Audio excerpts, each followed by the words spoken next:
Congress MIM target Rajya Sabha MP Laxman విమర్శలు చేశారు. తెలంగాణలో తాము ప్రజా సమస్యలపై పోరాడుతుంటే మిగతా పార్టీలు కాంగ్రెస్తో కలిసి పనిచేస్తున్నాయని మండిపడ్డారు.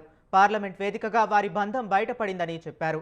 పేదరికం నుండి ముస్లింలను బయటపడేసేందుకు మోదీ చేస్తున్న కార్యక్రమాలకు సహకరించాల్సింది పోయి వ్యతిరేకిస్తున్నారని ఫైర్ అయ్యారు. వక్ఫ్ బిల్లు సంబంధించి ఇది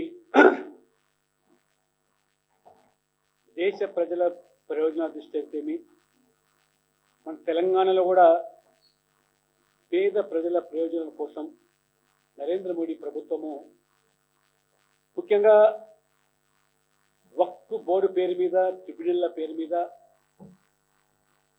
పేద ముస్లింల యొక్క హక్కులను కాలరాస్తూ వాళ్ళు పొట్ట కొట్టి ఇవాళ ముస్లిం సమాజంలో పేదరికంలో మగ్గే పస్మంద ముస్లింలు కానివ్వండి, లేదా ఇవాళ షియా బోహరా సమాజు,